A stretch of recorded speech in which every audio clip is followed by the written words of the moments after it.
बिना किसी देरी के इससे पहले अगर आप लोग चैनल पे नए हैं, चैनल को आप लोग सब्सक्राइब कर लीजिएगा। अगर आप लोग सब्सक्राइब किए होंगे तो नोटिफिकेशन बेल को जो है ऑल पर क्लिक कर लीजिएगा, ठीक है। तो शुरू करते हैं आज के पहले प्रश्न। उससे पहले आपको बता दें इसका जो PDF है आपको टेलीग्राम चैनल पे मिल जाएगा, जिसका जो लिंक है डिस्क्रिप्शन में दिया गया है। तो आप लोग जाकर वहाँ पर उसको ज्वाइन कर लीजिए और PDF का लाभ जरूर उठाइएगा, ठीक है। तो आज का जो हमारा पहला जो प्रश्न है वो पूछा गया कि दांडी मार्च का जो नेतृत्व है वो आपका किसने किया था। तो दांडी मार्च के नेतृत्व की जब हम लोग बात करते हैं तो इसका जो राइट आंसर है वो दोस्तों आपका हो जाएगा क्या, तो मोहनदास करमचंद गांधी, ठीक है। मोहनदास करमचंद गांधी जी के द्वारा जो है दांडी मार्च का जो नेतृत्व किया गया था, ठीक है, जिसे हम लोग महात्मा गांधी के नाम से भी जानते हैं। ये जो आपका दांडी मार्च या दांडी यात्रा जो है आपका 1930 में जो है आपका शुरू हुआ था। भारत में प्रमुख अहिंसक विरोध की कार्रवाई थी, ठीक है। इसके अलावा सविनय अवज्ञा की ओर भी बड़े अभियान में यह मार्च पहला कार्य था। इसके अलावा नमक मार्च का जो नेतृत्व है महात्मा गांधी ने साबरमती आश्रम से गुजरात के दांडी तक किया था, ठीक है। तो शुरू कहाँ से किया था, तो साबरमती आश्रम से किया था और ख़त्म कहाँ पर किया था, गुजरात के दांडी तक, ठीक है। 12 मार्च से लेकर 5 अप्रैल 1930 तक 14 दिनों का ये मार्च जो है ब्रिटिश नामक एकाधिकार के खिलाफ जो है कर प्रतिरोध अभियान था, ठीक है। गांधी के हिंसा या सत्याग्रह के सिद्धांत के आधार पर जो है मार्च ने सविनय अवज्ञा आंदोलन के उद्घाटन को जो है चिन्हित किया था, ठीक है। तो इस बात को भी आप याद रखिएगा। वीडियो में आगे बढ़ते हैं, लेकिन दोस्तों उससे पहले हमें ग्रीस के राजदूत का जो है वह नाम क्या था, ठीक है। मौर्य दरबार में जो है ग्रीस का राजदूत क्या है, तो यूनान का जो है राजदूत आया था, उसका नाम था आपका मेगास्थनीज, ठीक है। तो इसका जो राइट आंसर होगा आपका मेगास्थनीज होगा। चंद्रगुप्त मौर्य के दरबार में यूनानी राजदूत का नाम मेगास्थनीज था। मेगास्थनीज जो है एक यूनानी राजदूत था जिन्हें सेल्यूकस प्रथम ने चंद्रगुप्त मौर्य के दरबार में भेजा था। उन्होंने अपनी पुस्तक इंडिका में मौर्य साम्राज्य और भारतीय समाज के बारे में जो है विस्तृत जानकारी दी थी, ठीक है। इस बात को याद रखिएगा। नेक्स्ट है कि उच्च न्यायालय के न्यायाधीश की नियुक्ति जो है आपका कौन करता है, तो उच्च न्यायालय के न्यायाधीश हो या मुख्य न्यायाधीश हो, इसकी जो नियुक्ति है आपका राष्ट्रपति के द्वारा ही किया जाता है। तो इसका राइट आंसर आपका राष्ट्रपति होगा। संविधान के अनुच्छेद 124 में सर्वोच्च न्यायालय में न्यायाधीशों की नियुक्ति से संबंधित शर्त और प्रक्रिया उपलब्ध कराई गई है। इसके अलावा संविधान के अनुच्छेद 233(1) के तहत जो है अगर आपसे पूछा जाता है कि किसी राज्य के जिला न्यायालयों के न्यायाधीश की नियुक्ति कौन करता है या जिला न्यायालयों के न्यायाधीश की नियुक्ति कौन करता है, तो इसका राइट आंसर आपका राज्यपाल होगा। इसके अलावा उच्च न्यायालयों के न्यायाधीश हो या मुख्य न्यायाधीश इसकी नियुक्ति आपका राष्ट्रपति के द्वारा किया जाता है। अभी आपके सेकंड शिफ्ट में ये प्रश्न बना कि 1950 में सुप्रीम कोर्ट में जो है आपके कितने जज थे। 1950 की बात करते हैं तो सुप्रीम कोर्ट में दोस्तों आपका 8 जज था। अभी वर्तमान में जो है आपका 34 जज है, ठीक है। 34 जज हैं, 33 न्यायाधीश है और एक आपका मुख्य न्यायाधीश है। इस बात का भी आप ख्याल रखिएगा, ठीक है। नेक्स्ट क्वेश्चन में पूछा गया कि यामिनी कृष्णमूर्ति जो है निम्नलिखित में से किस नृत्य से संबंधित है। तो यामिनी कृष्णमूर्ति की बात करेंगे तो इनका जो संबंध है 2 शास्त्रीय नृत्य है। एक तो भरतनाट्यम हो गया, एक आपका कुचिपुड़ी हो गया, ठीक है। ये 2 ऑप्शन आपके कंप्यूटर स्क्रीन पर थे और ये 2 ऑप्शन आपके राइट भी है, ठीक है। तो कुचिपुड़ी और भरतनाट्यम में विशेषज्ञता रखने वाली भारतीय नर्तकी मुंगारा यामिनी कृष्णमूर्ति का जो जन्म है 20 दिसंबर 1940 को हुआ। मद्रास में यामिनी कृष्णमूर्ति ने 1997 में पदार्पण किया। उन्हें तिरुमाला तिरुपति देवस्थानम की स्थान नर्तकी या निवासी नर्तकी के रूप में सेवा करने का भी जो है सम्मान प्राप्त है। इसके अलावा उन्हें कुचिपुड़ी नृत्य शैली की मसाल वाहक के रूप में जाना जाता है। इनको जो है पद्मश्री का अवार्ड 1968 में, पद्म भूषण का अवार्ड 2001 में और पद्म विभूषण का अवार्ड जो है 2016 में दिया गया है। ये भी आप याद रखिएगा। भरतनाट्यम की बात करेंगे तो ये जो है आपका तमिलनाडु का शास्त्रीय नृत्य है और कुचिपुड़ी जो है ये आपका आंध्र प्रदेश का जो है शास्त्रीय नृत्य है, ठीक है। इन सभी को भी आपको याद रखते हुए चलना है। सभी जो हम जो अपने मुँह से जो बोल रहे हैं वो सभी आपके एग्जाम में आए हैं और आगे भी आने की जो संभावना है बहुत ही ज़्यादा है, ठीक है। तो उस जो यहाँ पर लिखा गया है उसको तो ध्यान देना ही देना है, साथ में जो हम बोलते हैं उसको भी आप लोग को जो है लेते हुए चलना है, ठीक है। नेक्स्ट क्वेश्चन देखिए पूछा गया कि अगस्त सितंबर माह में मनाया जाने वाला जो है चिंगम त्यौहार को किस नाम से जाना जाता है, ठीक है। तो चिंगम त्यौहार की जब हम लोग बात करते हैं तो इसे ओणम के नाम से जाना जाता है। अगस्त सितंबर में मनाया जाने वाला चिंगम त्यौहार को ओणम के नाम जाना जाता है। यह केरल का जो है एक प्रमुख त्यौहार है, 10 दिनों तक ये चलता है। ये भी आपके क्वेश्चन में जो है शामिल था, ठीक है, 10 दिनों वाला चीज़, ठीक है। तो ये सारी फैक्ट्स याद रखिएगा। नेक्स्ट क्वेश्चन पूछा गया कि निम्नलिखित में से किस व्यक्ति ने अगस्त 1947 में भारत की स्वतंत्रता के अवसर का जश्न मनाने के लिए लाल किले पर शहनाई बजाई थी। तो इसका राइट आंसर जो है बिस्मिल्लाह खान होगा। बिस्मिल्लाह खान ने 15 अगस्त 1947 को लाल किले पर शहनाई बजाई। वो अपने वाद्य यंत्र से राष्ट्र की जय जयकार करने वाले पहले भारतीय थे। ये घटना बड़ी थी क्योंकि हमें उस दिन जो है स्वतंत्रता मिली थी, किससे आप लोग भी जानते हैं। इसके अलावा बिस्मिल्लाह खान का संगीत अगस्त 1947 को नई दिल्ली में लाल किले की प्राचीर से गूंजा, जिस दिन भारत ने 200 समय पुराने ब्रिटिश शासन से अपनी स्वतंत्रता की घोषणा की थी। उन्होंने 26 जनवरी 1950 को जो है देश के पहले गणतंत्र दिवस फॉर्म पर भी प्रदर्शन किया। बिस्मिल्लाह का भारत रत्न, पद्म विभूषण, पद्म भूषण, पद्मश्री, संगीत नाटक अकेडमी पुरस्कार में प्रवेश करने वाले कई संगीतकारों में से एक है, ठीक है। उस्ताद बिस्मिल्लाह खान का जन्म जो है 21 मार्च 1916 को जो है बिहार में हुआ था। नेक्स्ट क्वेश्चन जो पूछा गया कि वर्तमान में जो है कृषि एवं कल्याण मंत्री कौन है, ठीक है। तो वर्तमान में कृषि एवं कल्याण मंत्री की जब हम लोग बात करते हैं तो इसका जो राइट आंसर होगा श्री शिवराज सिंह चौहान होंगे। श्री शिवराज सिंह चौहान की जब हम लोग बात करते हैं तो ये जो है आपके मध्य प्रदेश के पूर्व मुख्यमंत्री हैं, यानी कि मुख्यमंत्री रह चुके हैं, ठीक है। तो वर्तमान में कैबिनेट मंत्री में जो है कृषि एवं कल्याण मंत्री आपके यही हैं। साथ में हम देख रहे हैं कि आपके आए दिन यानी कि एक शिफ्ट छोड़ दें, एक शिफ्ट में जो है आपको कैबिनेट मंत्री से संबंधित जो प्रश्न है आपके एग्जाम में देखने को मिल रहा है, ठीक है। तो उसको भी हम लोग यहाँ पर डिस्कस करते हुए चलेंगे। तो रक्षा मंत्री जो है वो आपके राजनाथ सिंह है। इसके अलावा सड़क एवं परिवहन राजमार्ग मंत्रालय जो है नितिन जयराम गडकरी जी के पास है। कृषि एवं किसान कल्याण मंत्री या ग्रामीण विकास मंत्री जो है शिवराज सिंह चौहान है। विदेश मंत्री जो है डॉक्टर सुब्रमण्यम जयशंकर हैं। इसके अलावा जो है आपका भारी उद्योग एवं सार्वजनिक उद्यम मंत्रालय के मंत्री या इस्पात मंत्री जो हैं HD कुमारस्वामी हैं। शिक्षा मंत्री आपके धर्मेंद्र प्रधान हैं, ठीक है। इसके अलावा गृह मंत्री या सहकारिता मंत्री जो हैं वो आपके अमित शाह जी हैं। स्वास्थ्य मंत्री या रसायन एवं उर्वरक मंत्री जो हैं जगत प्रकाश नड्डा हैं। वित्त मंत्री और कॉर्पोरेट मामले कार्य मंत्री जो है निर्मला सीतारमण है। आवास एवं शहरी कार्य मंत्रालय या बिजली मंत्री जो है मनोहर लाल खट्टर हैं। वाणिज्य एवं उद्योग मंत्री आपके पीयूष गोयल हैं। सूक्ष्म लघु एवं मध्यम उद्यम मंत्रालय जो है जीतन राम मांझी जी के पास है। पंचायती राज मंत्री और पशुपालन डेयरी एवं मत्स्य पालन मंत्री जो हैं श्री राजीव रंजन सिंह उर्फ ललन सिंह है। पतन पोत परिवहन जलमार्ग मंत्री जो हैं श्री सर्बानंद सोनोवाल हैं। इसके अलावा नागरिक विमानन मंत्री जो हैं वो आपके श्री किंजरापू राम मोहन नायडू जी हैं। सामाजिक न्याय एवं अधिकारिता मंत्री डॉक्टर वीरेंद्र सिंह है। इसके अलावा जो है उपभोक्ता कार्य खाद्य एवं सार्वजनिक मंत्री जो हैं प्रहलाद जोशी जी हैं और नवीकरणीय ऊर्जा मंत्री भी हैं। जनजातीय कार्य के मंत्री जो हैं जुएलम ओराम हैं। रेल मंत्री जो हैं अश्विनी वैष्णव हैं। सूचना एवं प्रसारण मंत्री भी हैं। इलेक्ट्रॉनिक सूचना प्रौद्योगिकी मंत्री भी हैं। कपड़ा मंत्री जो है गिरिराज सिंह है। पर्यावरण एवं वन एवं जलवायु परिवर्तन मंत्री जो है भूपेंद्र यादव हैं। संचार मंत्री जो आपके हैं ज्योतिरादित्य सिंधिया हैं एवं पूर्वोत्तर क्षेत्र के विकास मंत्री भी हैं। संस्कृति मंत्री जो है गजेंद्र सिंह शेखावत है। पर्यटन मंत्रालय भी इनके पास है। इसके अलावा महिला एवं बाल विकास मंत्री जो है श्रीमती अन्नपूर्णा देवी जी हैं। पेट्रोलियम एवं प्राकृतिक गैस मंत्री हरदीप सिंह पुरी हैं। कोयला मंत्री जो हैं जी किशन रेड्डी हैं। जल शक्ति मंत्री आपके श्री CR पाटिल हैं। खाद्य प्रसंस्करण और उद्योग मंत्री चिराग पासवान हैं। श्रम एवं रोजगार मंत्री और युवा कार्य मंत्री जो है मनसुख एल मंडाविया हैं। संसदीय कार्य मंत्री अल्पसंख्यक कार्य मंत्री श्री किरण रिजिजू जी हैं। तो इस बात को भी याद रखिएगा। नेक्स्ट क्वेश्चन पूछा गया कि मिश्रित अर्थव्यवस्था में निम्नलिखित में से कौन से क्षेत्र भागीदारी करता है। तो सरकारी और निजी क्षेत्र इसका आपका राइट आंसर होगा। मिश्रित अर्थव्यवस्था जो है वो आर्थिक प्रणाली है जिसमें निजी और सार्वजनिक दोनों क्षेत्र की गतिविधियां शामिल होती हैं। इसमें सरकार और निजी कंपनियां दोनों मिलकर आर्थिक विकास और संसाधनों का जो है वितरण करते हैं। नेक्स्ट क्वेश्चन पूछा गया निम्नलिखित में से कौन सी पर्वत श्रृंखला नर्मदा ताप्ती नदियों के बीच और सोन नदी के दक्षिण में स्थित है। तो इसका राइट आंसर होगा सतपुड़ा मेघालय रेंज। इसका राइट आंसर होगा सतपुड़ा मेघालय पर्वत श्रृंखला नर्मदा और ताप्ती नदियों के बीच चलने वाली पहाड़ियों की एक श्रृंखला है। नर्मदा सतपुड़ा पर्वतमाला के उत्तर पूर्वी भाग से निकलती है। नर्मदा की सहायक नदियाँ की बात करते हैं तो हिरन, तवा, बंजार और सर है। और नर्मदा नदी की लंबाई 1312 किलोमीटर है। ये नदी जो है गुजरात में महाराष्ट्र और मध्य प्रदेश की सीमा से होकर पूर्व में छत्तीसगढ़ तक चलती है। इसके अलावा ताप्ती नदी का उद्गम जो है सतपुड़ा के पूर्वी मध्य भाग में होता है। नर्मदा नदी के जुड़वा या हस्त निर्मित के रूप में इसे जाना जाता है। और इस नदी की लंबाई किस नदी की ताप्ती नदी की लंबाई 724 किलोमीटर है। इसकी सहायक नदियाँ बैतूल, पूर्णा और अरुणवती है, ठीक है। तो इस बात को भी याद रखना है। नेक्स्ट क्वेश्चन पूछा गया कि न्यूनतम आवश्यकता कार्यक्रम जो है MNP डैश के दौरान शुरू किया गया। तो इसका राइट आंसर जो है 5वीं पंचवर्षीय योजना होगा। न्यूनतम आवश्यकता कार्यक्रम को 5वीं पंचवर्षीय योजना 1974 से 78 के पहले वर्ष में पेश किया गया था ताकि कुछ बुनियादी न्यूनतम जरूरतों को पूरा किया जा सके और लोगों के जीवन स्तर में सुधार किया जा सके, ठीक है। इसके अलावा 5वीं पंचवर्षीय योजना जो है गरीबी उन्मूलन, रोजगार और न्याय पर केंद्रित था। यह योजना के दौरान भारतीय राष्ट्रीय राजमार्ग को जोड़ा गया था। इसे जो है DP धर ने तैयार किया था। लक्ष्य वृद्धि दर जो है 4.4% था। वास्तविक विकास जो हुआ था 4.8% हुआ था, ठीक है। तो इन सभी को भी याद रखना है। नेक्स्ट है कि भारत का सबसे कम जनसंख्या वाला जो है केंद्र शासित प्रदेश कौन सा है, ठीक है। ऐसे तो सबसे कम जनसंख्या वाला जो केंद्र शासित प्रदेश है वो तो है आपका लक्षद्वीप, लेकिन बच्चों ने कहा कि लक्षद्वीप जो है आपके ऑप्शन में नहीं था। तो उसके बाद जो है आपका दादर और नागर हवेली का है। तो दादर और नागर हवेली आपके ऑप्शन में था, तो यही आपका राइट आंसर होगा। इसके अलावा लक्षद्वीप की जब हम लोग बात करते हैं तो लक्षद्वीप जो है प्रदेश जनसंख्या और क्षेत्रफल के हिसाब से भारत का सबसे छोटा जो है केंद्र शासित प्रदेश है, ठीक है। तो इस बात को याद रखिएगा। लक्षद्वीप के बाद आपका दादर और नागर हवेली है।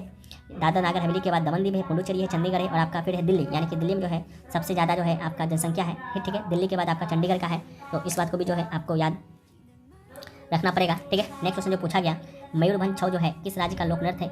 तो मयूरभंज छऊ की जब हम लोग बात करते हैं तो ये आपका उड़ीसा का जो है आपका एक नृत्य है। छऊ का अर्थ होता है एक प्रकार का मुखौटा नृत्य, ठीक है। तो ये भी प्रश्न आपके एग्जाम में बन सकता है कि मुखौटा नृत्य जो है किसे कहा जाता है। तो छऊ को ही कहा जाता है। छऊ नृत्य की 3 मुख्य शैलियाँ हैं। एक आपका जैसे झारखंड में सरायकेला छऊ, उड़ीसा में मयूरभंज छऊ, ठीक है। इस प्रकार के छऊ में कलाकार मुखौटा नहीं पहनते हैं। इसके बाद आपका पश्चिम बंगाल में पुरुलिया छऊ है, ठीक है। तो आप इसे याद रखिएगा। एक क्वेश्चन जो आपका है संघ पोरीफोरा से संबंधित प्रश्न था, ठीक है। संघ पोरीफोरा से संबंधित प्रश्न क्या था वो तो हमें मिला नहीं। थोड़ा सा हो सकता है कथन टाइप का प्रश्न रहा हो, लेकिन संघ पोरीफोरा से संबंधित जो है हम यहाँ पर सारे जो कैरेक्टरिस्टिक है यानी कि मुख्य लक्षण है उसको हम लोग यहाँ पर देखने वाले हैं। तो संघ पोरीफोरा के अंतर्गत जो आने वाले जंतुओं के जो लक्षण है वह है ठीक है। पोरीफोरा का शाब्दिक अर्थ होता है छिद्रधारी जंतु, ठीक है, इसको भी याद रखिएगा। और पोरीफेरा जंतु का समान रूप से स्पंज कहा जाता है, ठीक है। और सभी स्पंज जलीय एक्वेटिक होते हैं, ये अधिकांशतः जो है समुद्री जल में पाए जाते हैं, लेकिन कुछ स्वच्छ जलीय भी होते हैं। यह आपका अचल यानी कि सेसिल्स जीव है जो जल में किसी आधार से चिपके रहते हैं। असमिमित और सममित दोनों प्रकार के हो सकते हैं। स्पंजों में कोशिकीय स्तर का संगठन पाया जाता है, अर्थात उत्तकों का अभाव होता है। कोशिकाएं ढीली या बिरल रूप में आपस में संबंधित होती है, ठीक है। शारीरिक रचना जो है अत्यधिक सरल होता है। इसके अलावा पूरे शरीर पर छिद्र पाए जाते हैं जो ओस्ट्रिया कहलाते हैं। जल लगातार इन छिद्रों के माध्यम से शरीर में प्रवेश करती है। इसके अलावा यह शरीर में उपस्थित नाल प्रणाली यानी कि कैनल सिस्टम से जुड़े होता है। शरीर से जल एक छिद्र ऑस्कुलम के द्वारा जो है बाहर निकलता है। इसके अलावा इन्हीं छिद्र से जल के साथ ऑक्सीजन और भोज्य पदार्थ शरीर में परिवहित होते हैं। इसके अलावा शरीर कंटकों यानी कि स्पेकल्स के बने बाह्य आवरण या बाह्य कंकाल का ढका रहता है। प्रजनन अलैंगिक प्रायः जेमुअल या आंतरिक कलिका निर्माण द्वारा लैंगिक प्रकार का होता है। उदाहरण की बात करेंगे तो लिको सोलिनिया यूपे लेक्टेला वीनस की फूलों का डालिया जिसे कहते हैं। इस पंजिया साइकन जो है आपके पोरीफोरा संघ के जो है आपके उदाहरण है, ठीक है। क्वेश्चन की ओर तो नेक्स्ट क्वेश्चन जो है वो पूछा गया कि नेक्स्ट क्वेश्चन है कि भारत की 11वीं पंचवर्षीय योजना का जो है विकास लक्ष्य जो है क्या रखा गया था। तो इसका राइट आंसर होगा 8.1%, इसका राइट आंसर होगा। भारत की जो है 11वीं पंचवर्षीय योजना का जो विकास लक्ष्य है आपका 8.1% रखा गया, लेकिन उसने जो है केवल 7.9% की विकास दर ही हासिल कर सकी थी। इसके अलावा भारत की 11वीं पंचवर्षीय योजना से संबंधित जो है कुछ महत्वपूर्ण तथ्यों को हम लोग देखें तो इसकी अवधि 2007 से लेकर 2012 तक की थी। यह योजना अपना विकास लक्ष्य जो है हासिल नहीं कर सकी थी। और भारत की 11वीं पंचवर्षीय योजना का मुख्य विषय तेज और अधिक समावेशी विकास था।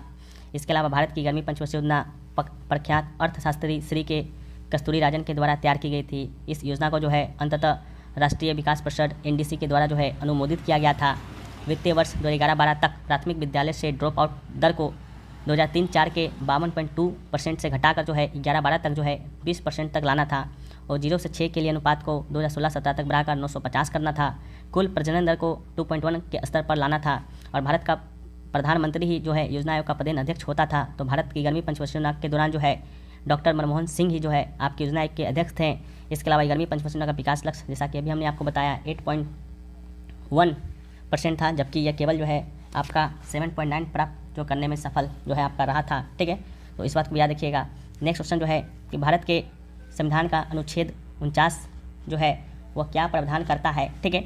तो स्मारकों एवं स्थानों तथा प्राकृतिक महत्व की वस्तुओं का संरक्षण करना आपका अनुच्छेद 39 में है। अनुच्छेद 48 जो है पशुओं के कल्याण और क्रूरता के विरुद्ध उनकी सुरक्षा के बारे में बात करता है।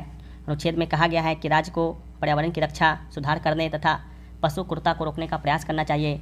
इसके अलावा अनुच्छेद 50 जो है राज्य की सरकारी सेवाओं में न्यायपालिका को कार्यपालिका से अलग करने का प्रावधान करता है। अनुच्छेद 51 जो है अंतर्राष्ट्रीय शांति और सुरक्षा से जुड़ा हुआ है, ठीक है। नेक्स्ट क्वेश्चन है कि भू प्रपटी यानी कि क्रस्ट किसका बना होता है। तो इसका राइट आंसर आपका सिलिका और एल्यूमिना इसका राइट आंसर होगा, ठीक है। पृथ्वी की आंतरिक संरचना जो है कई संकेंद्रित परतों से बनी है, अर्थात पृथ्वी के आंतरिक भाग को क्रस्ट या ऊपरी परत, मेंटल या मध्य परत और कोर यानी कि निचली परत के नाम से जो है आपका 3 परतों में बांटा गया है। क्रस्ट पृथ्वी की सतह का सबसे ऊपरी परत है जो महाद्वीपों में करीब 35 किलोमीटर और समुद्र के तल में सिर्फ 5 किलोमीटर जो है आपका मोटा होता है, ठीक है। इसके अलावा जो है